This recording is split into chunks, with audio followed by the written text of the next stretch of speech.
Despierta, que ya es muy tarde. Abre los ojos, abuelo, que estará llorando el niño y queremos ir a verlo.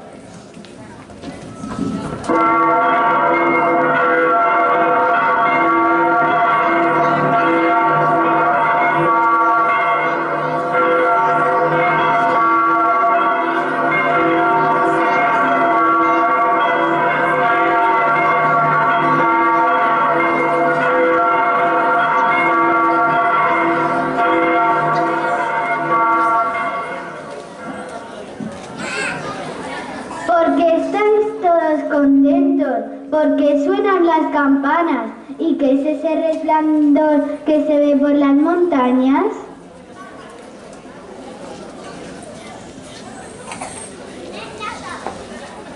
Ahí está, abuelo. Y ese resplandor que ves es una estrella que brilla en el portal de Belén.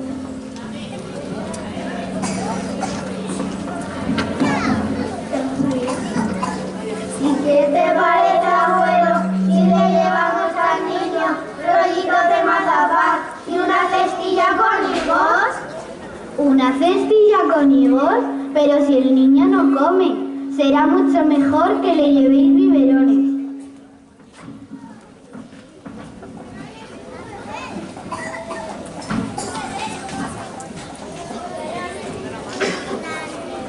Nosotros le llevaremos chicles y chocolatinas, según lo que a Jesucín le gustan las golosinas.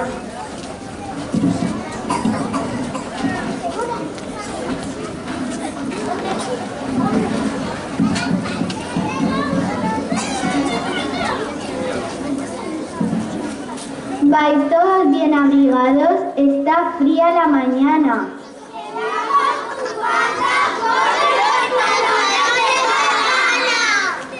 Pues andando, que ya es tarde, vamos a ver al niño. ¿Os sabéis el villancico de los peces en el río? ¡Sí!